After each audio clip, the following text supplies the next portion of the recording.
Welcome to Sacred Space, the podcast. I am Tanika, your host, and this is a space for you to tune in and become educated, evolved, and expanded on all things generational healing, personal development, and spirituality. This is a space where I'll get beautiful, like-minded guests on to speak into their stories and their wisdom, as well as hearing mine. So take a big, deep breath into your belly, get anchored, get grounded, and let's get into this week's episode. Hello, my loves. Welcome back to another episode. We are so excited to be back.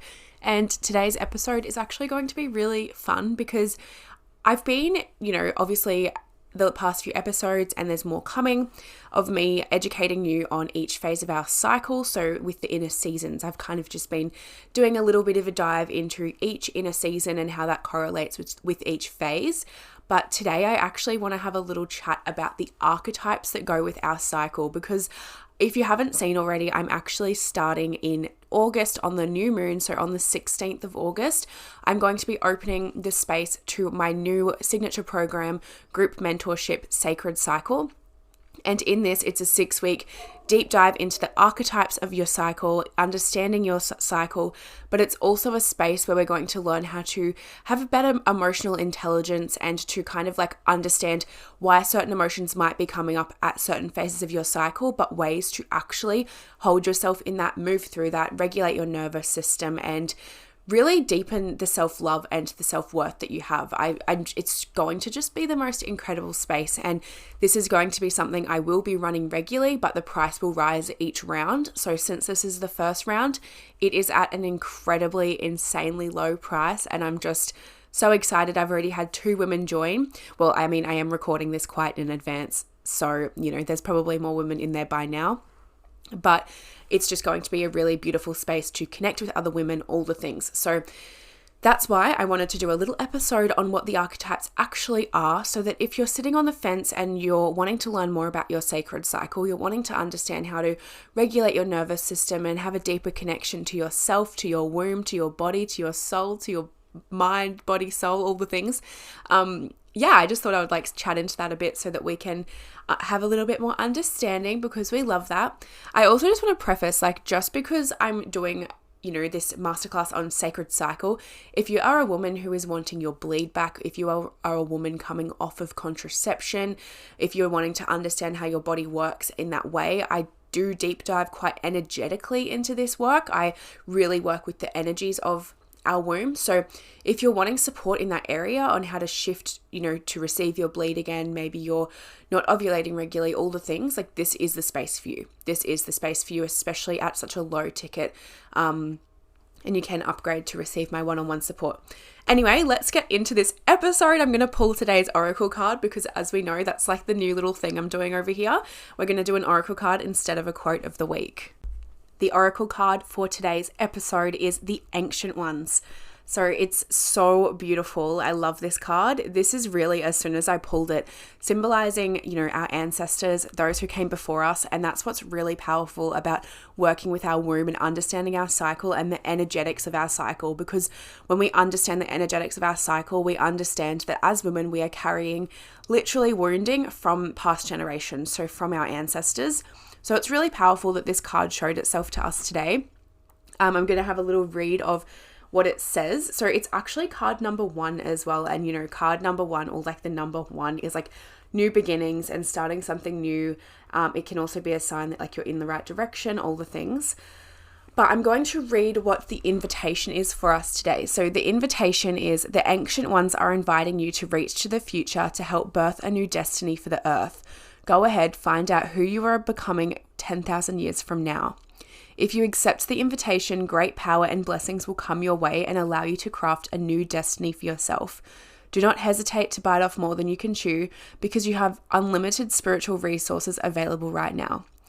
The Ancient Ones beseech you to examine your attitude and actions and be sure you are at the highest of integrity. Not forgiving an ancestor or yourself is keeping you from the freedom you seek. Remember, this is no longer your karma. You can break the chains that once bound you to the family drama and be free of your generational curses. Forgive the ones you need to release. Honor your biological ancestors by lighting a candle to them tonight. This is such a special card to come through with what I'm going to be speaking about today, because I'm speaking about the archetypes of our cycle, but not only that, I was just speaking into sacred cycle, the mentorship that I'm bringing through, and a really core pillar in that space is actually around forgiveness and compassion towards self and to any wounding we're holding in the womb space. So love that this card came through. It feels very, very aligned for what we're going to be deep diving into today in the episode. But yes, love that so much. And your little self-love ritual for this evening can literally be light yourself a candle and just honor yourself, sending love, forgiveness, compassion to yourself, to all past versions of you, and to all the women who came before you. This can be a really big topic, forgiving biological ancestors or ancestors that came before us, because there can be a lot of wounding, especially if you have had a poor relationship with your mother, your grandmother, or anyone who came before you, or maybe in this lifetime you just didn't get along with them. Maybe they weren't so nice. This work can be quite triggering. This work can be quite, it can be hard, but that is okay. Forgiveness, compassion, all the things can actually really help you to take one little step further in the direction of your higher self and who you came here to be. Anyway, let's get into this episode. I'm going to actually give you a little life update. I think I've said about 4 times, let's get into this episode, but I'm going to give you a little life update. So, what has been happening? I have my Facebook community group, and I'm sure plenty of you are a part of it. If you're not, it is over on Facebook, Sacred Community with Tanika. And I am now I've decided as of last week, I have decided that we will be doing every new moon an online circle. So this is free. This is just for all the women who are in my community group. No outsiders accepted. If you're a part of the group, you can join us. But yeah, it's a free new moon circle where we can set our intentions together. We can connect. It's a really beautiful, sacred, safe space. And I held the first one at the start of this week, or like last week. It would have been the start of this week, sorry.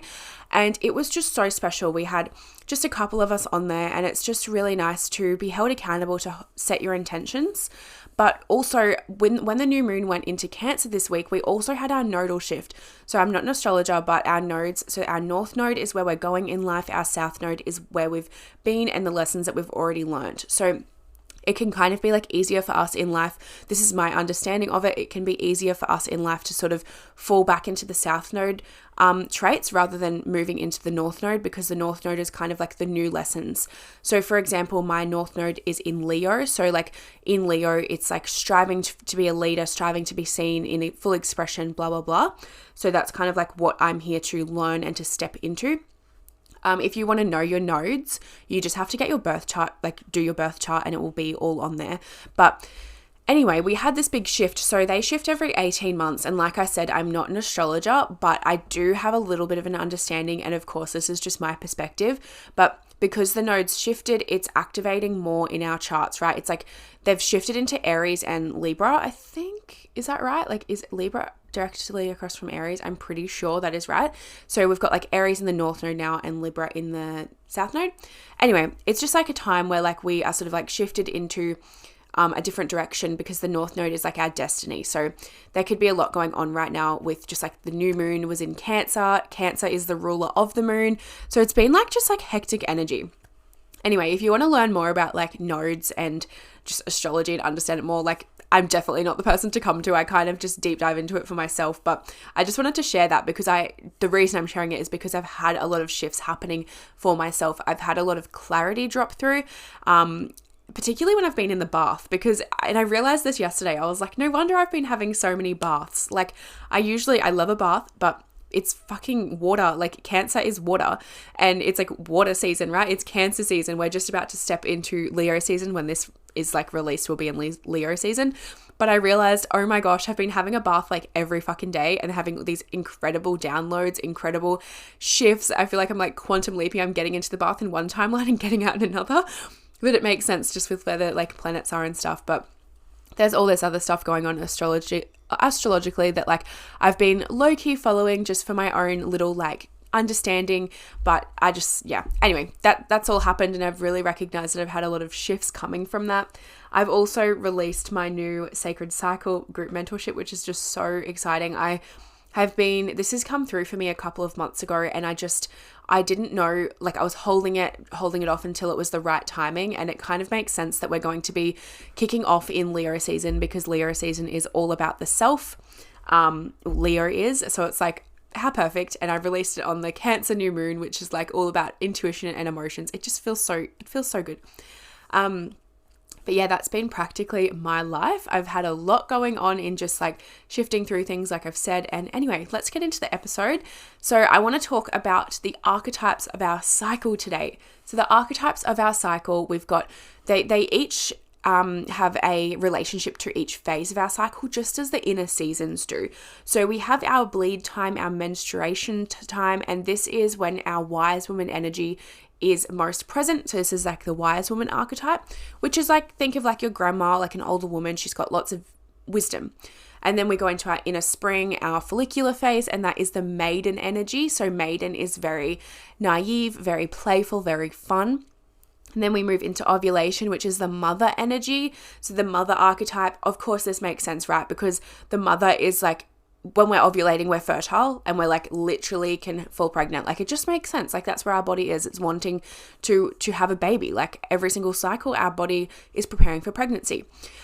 And then we move into the luteal phase, which is correlated and related to the wild woman, the goddess. You know, there's a couple of different names you can use. I always just say wild woman because that's how I feel. And we love that. So I'm going to just unpack a little bit of each archetype so you can understand the archetypes, and remembering, if you want to like learn more and actually heal your relationship to each phase of woman, to each archetype, you can jump into my group mentorship Sacred Cycle, and we'll be deep diving into that on your own journey. Okay, let's dive into the first phase of our cycle and the first archetype that we're going to cover, which is the wise woman. So you can refer to the wise woman as crone energy, as wise woman, you know, whatever feels good. She is the woman who all of the people go to because they want her wisdom. She's lived through the phases of woman. She understands the importance of the death and rebirth process of our bleed time, and she's so deeply embodied in who she is. She's got all the stories. She's lived through all of the things, right? She's just so powerful, and she lives within each of us. So the reason that she, you know, is directly related to our bleed time is that there's a couple of reasons. One being the intuition piece. So with our bleed time, we are most deeply connected to the spiritual realm. We are most deeply connected to our higher self and to our intuition. It's almost like our bleed time is a portal to our higher self, and we can directly communicate with spirit in a much easeful way. Because I don't know if you actually know this, but the word ritual traditionally stems from a woman's bleed time.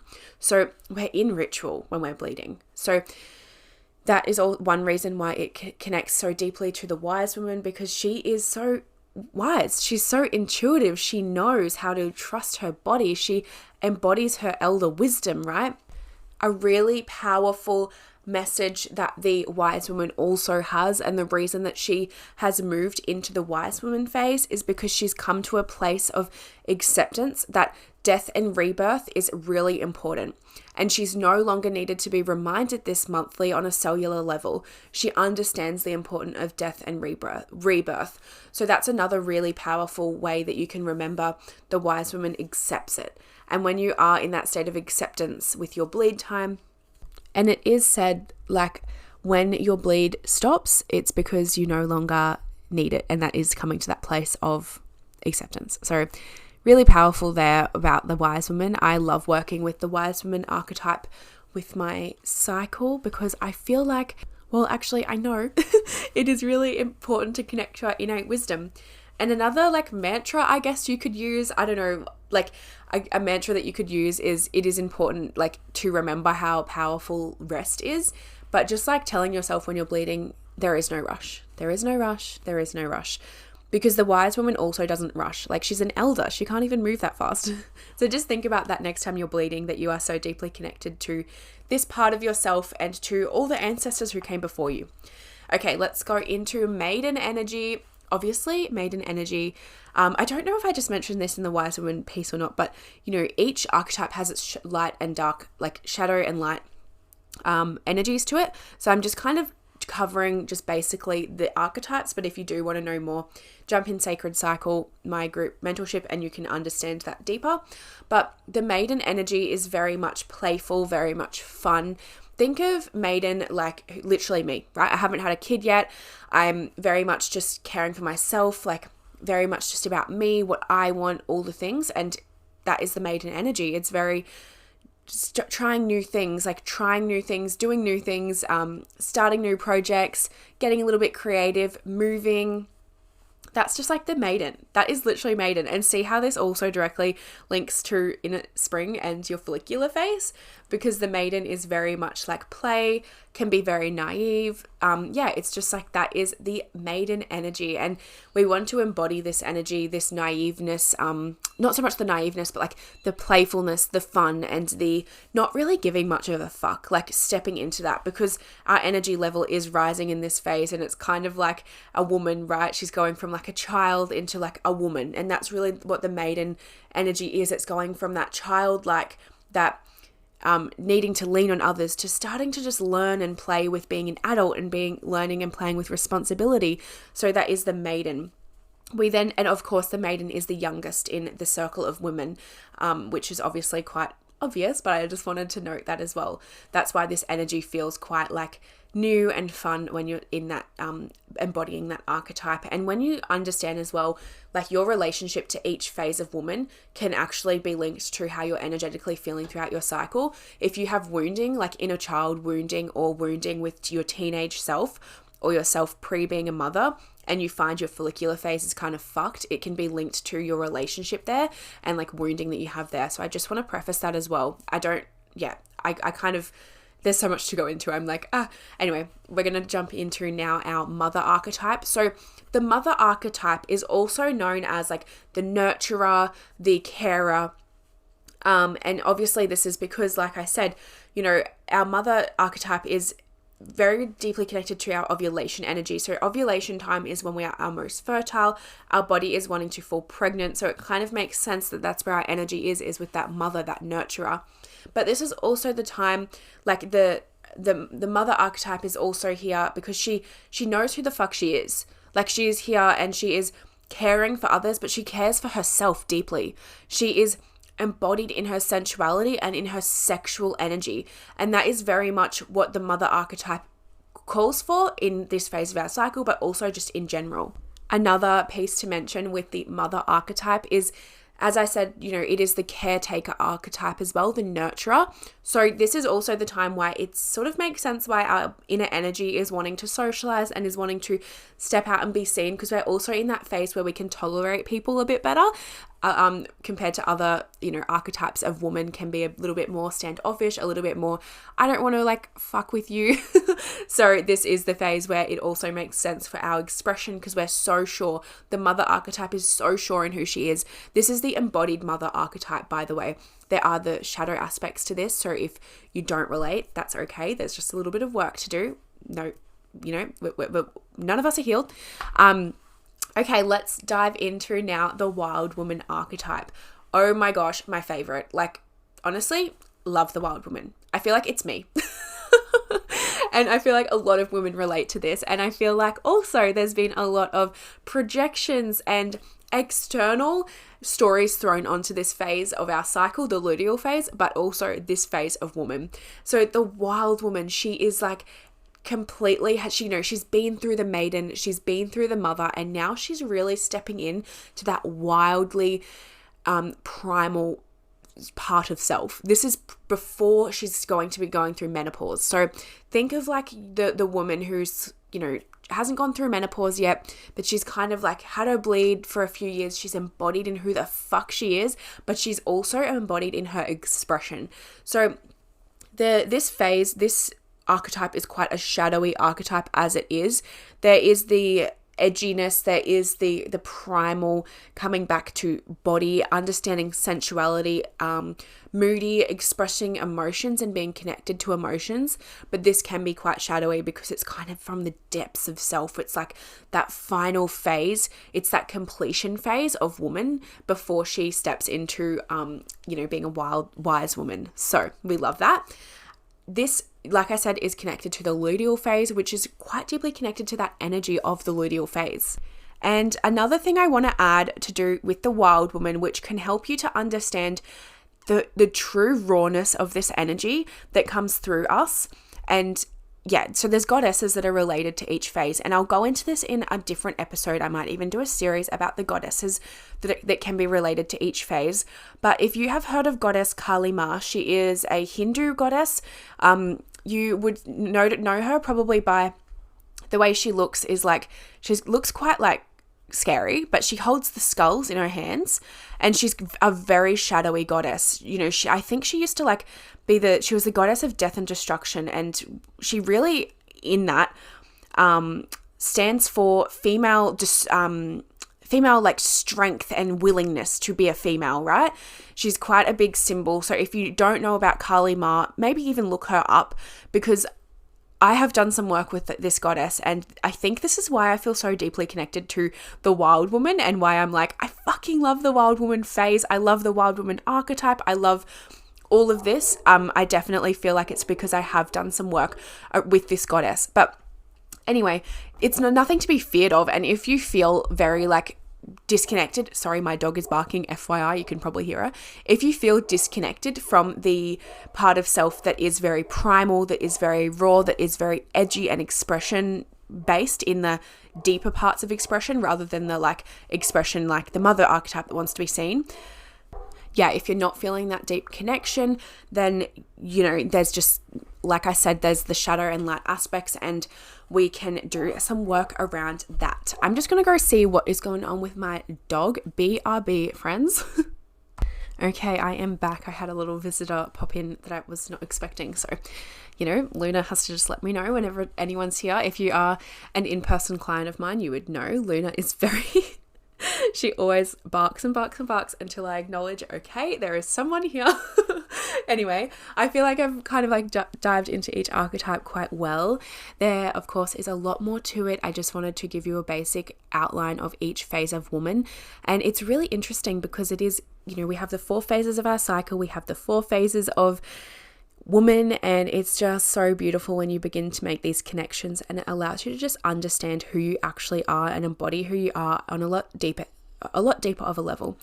So I hope that you have enjoyed listening to this week's episode. As I've spoken into a couple of times, I do have my group mentorship space, Sacred Cycle, that is beginning. We are opening on the new moon in August, so you have up until then to join us, and it's going to be a really beautiful space.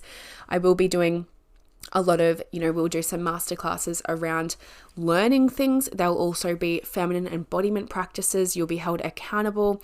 There will be somatic healing therapies included.